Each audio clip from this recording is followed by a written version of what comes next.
1 महीने के बाद हम कर रहे हैं भगवान केदार के दर्शन। नंदी जी, बाहर शंकर की मूर्ति इस समय स्थापित की गई है। यह है वो जगह जहां पर कई सारे मृतदेह पड़े हुए थे। इस समय यहां पर कुछ भी नहीं है। अर्जुन भीम की तस्वीर दोनों ही तरफ ज्यों की त्यों। गणपति बापा की मूर्ति जो बिल्कुल बाहर है। मंदिर के अंदर हम आ रहे हैं। नकुल और सहदेव की मूर्ति इस समय हम देख पा रहे हैं, जो कि द्वार पर नमन करते हुए खड़ी है। और अब हम आ रहे हैं केदारनाथ मंदिर के भीतर। यह है केदारनाथ का मंदिर। केदारनाथ मंदिर के अंदर का यह दृश्य। दक्षिण द्वार, वाम द्वार, जिस द्वार की ओर से पानी मंदिर के अंदर आ चुका था। और हम इस समय यहां पे देख सकते हैं कि बहुत सारा मलबा अब भी यहां पर बना हुआ है, बरकरार है। इस समय अब हम मंदिर के गर्भगृह की ओर आगे बढ़ रहे हैं। भगवान शिव शंकर के तमाम आयुध यानी त्रिशूल, डमरू इस समय हमें यहां पर देखने को मिल रहे हैं। कपाट। अब हम गर्भगृह के भीतर आ रहे हैं। गर्भगृह के भीतर का दृश्य हम आपको दिखा रहे हैं। कम से कम 5 से 10 फीट जितना मलबा हमें इस समय यहां पर दिखाई दे रहा है। अब हम आगे बढ़ते हैं और पहुंचे हैं ठीक मंदिर के अंदर। इस समय हम देख सकते हैं कि यहां पर मंदिर के अंदर अभी भी मलबा जो है वो बना हुआ है। मैं इस मलबे की ओर आगे बढ़ रहा हूं। ये थोड़ा सा कीचड़ जैसा लग रहा है। और यहां पे भगवान केदारनाथ के लिंग के दर्शन इस समय हम कर रहे हैं।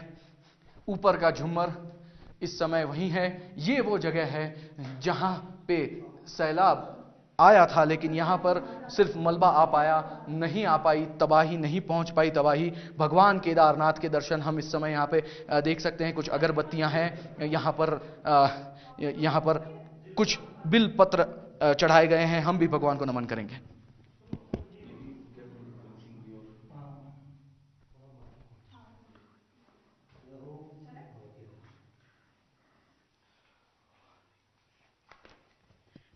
शिवलिंग के अलावा यहां पर इस समय कोई भी चीज मौजूद नहीं है। यहां पे हम मंदिर के अंदर तमाम चीजों का मुआयना लेंगे। ये देखिए मंदिर के अंदर इस समय अंदर का जो पूरा इलाका है वो इसी समय हमें बिल्कुल ठीक ठाक दिखाई दे रहा है। सीसीटीवी कैमरेज जो हैं वो लगे हुए हैं। अब हम मंदिर के बाहर की ओर आगे बढ़ेंगे। मंदिर के बाहर का दृश्य इस समय क्या। आइए हम फिर एक बार मंदिर के अंदर चलते हैं। यहाँ पर हमारे साथ कैप्टन साहब हैं जो कि हेलीकॉप्टर के माध्यम से लगातार यहाँ पर आते हैं। हम उनसे बात करें। भूपेंद्र सिंह जी, यहाँ की अवस्था आप लगातार आ रहे हैं, जब जब वातावरण खुलता है आप यहाँ पे आते हैं, केदारनाथ जी के दर्शन करते हैं। बताइए यहाँ पे मंदिर के अंदर की परिस्थिति आप लगातार दिन ब दिन देख रहे हैं, क्या है?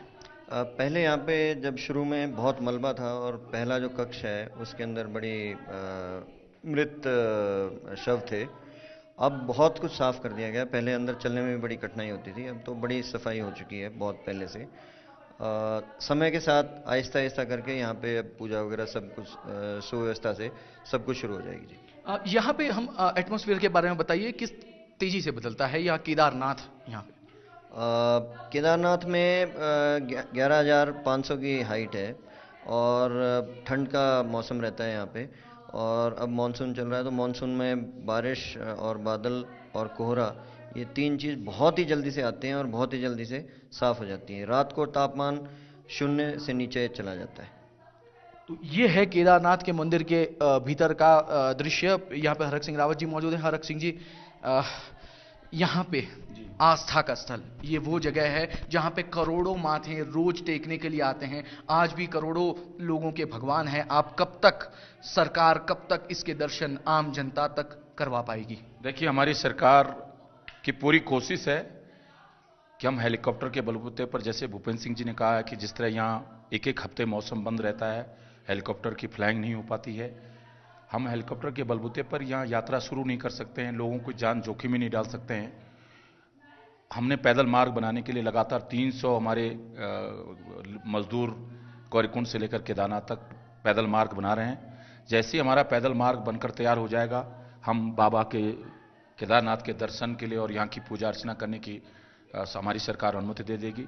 हमारी सरकार की प्राथमिकता है, हम युद्ध स्तर पर हम भी चाहते हैं कि हमारी आस्था का केंद्र है भोलेनाथ। मुझे तो आज बहुत दुखी हूँ मैं इस बात को लेकर कि जब कपाट खुले थे, मैं इसी जगह बैठकर, मैंने माननीय मुख्यमंत्री यहाँ बैठे थे, हमने पूजा अर्चना की थी और यहाँ बैठकर हमने बाबा के दर्शन किए थे। लेकिन आज हमें दुख है कि बाबा जी का ये जो प्रकोप था, प्रकृति का ये जो प्रकोप था, आज उसने जो तबाही की है, हम पूरा उत्तराखंड उस तबाही से, हमारी सरकार उस तबाही से उबरने की कोशिश कर रही है। लेकिन पूरा हिंदुस्तान ने ऐसे दुख के समय में हमारे घावों पर नमक, हमारे घावों पर जो मरहम लगा है, उसी का नतीजा है कि हम इस दुख की घड़ी में हमारे प्रदेश की सरकार और हमारे प्रदेश की जनता उबरने की कोशिश कर रही है।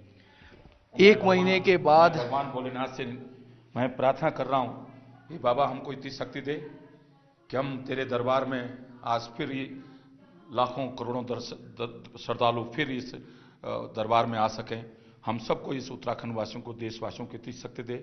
हमारी अटूट आस्था इस बाबा में है, पूरे देश की आस्था है और निश्चित रूप से हम सब लोग चाहते हैं कि फिर जनजीवन सामान्य हो, हम सब लोग घंटे घड़ियाल की आवाज़ें सुनाई दे। हम यहाँ पे एक महीने के बाद की तस्वीर इस समय देख रहे हैं। बाबा केदारनाथ की तस्वीर एक महीने के बाद की हमने अभी देखी, आपको दर्शन करवाए। अब मैं आपको इस मंदिर के अंदर का वास्तु इस समय दिखा रहा हूं। ये देखिए, भगवान केदारनाथ के मंदिर के बाहर जो यहाँ पे पुरानी प्राचीन लिखावट है वो ज्यों की त्यों है। यहाँ पर जो पुरानी हालांकि जो मूर्तियां थी उसको कहीं ना कहीं नुकसान हुआ है, इस तरह का हमें दिखाई दे रहा है। यहाँ पे एक गर्भगृह मंदिर का जो एक कोना है वो इस समय हमें दिखाई दे रहा है। आइए हम दूसरी तरफ चलते हैं। यहाँ पे हमें जो है इस समय वास्तु दिखाई दे रहा है। चीजें जो हैं वो पूरी तरह से बिखरी हुई दिखाई दे रही है। बीच की रेलिंग है, कम से कम 5 से 10 फीट जितना मलबा इस समय भी यहाँ पर हमें दिखाई दे रहा है। ये है वो कपाट, जिस कपाट के ऊपर लगाई गई हैं घंटियां। और अब मंदिर के मुख्य वास्तु का हम दर्शन करेंगे, जो कि प्रसाद के नाम से जाना जाता है। ये देखिए, यहाँ पे मूर्ति इस समय ज्यों की त्यों इसी समय हमें दिखाई दे रही है। दूसरी मूर्ति यहाँ पे हमें इस समय दिखाई दे रही है। तमाम प्राचीन पांडवों की मूर्ति, गणपति बापा की मूर्ति एवं दूसरी मूर्तियां इस समय मंदिर के अंदर बिल्कुल मौजूद हैं। यह है शिव शंकर भोलेनाथ का त्रिशूल और उसके नीचे इस समय हमें एक मूर्ति जो है वो इस समय लक्ष्मी नारायण की, शंकर पार्वती की इस समय हमें यहाँ पर मूर्ति दिखाई दे रही है। अब हम एक द्वार से बाहर आ रहे हैं। ये द्वार के भीतर से पानी जो है वो भीतर आया था, हम उसी द्वार से इस समय अब बाहर की ओर आ रहे हैं और हम एक महीने के बाद की आपको तस्वीर दिखा रहे हैं मंदिर के भीतर से।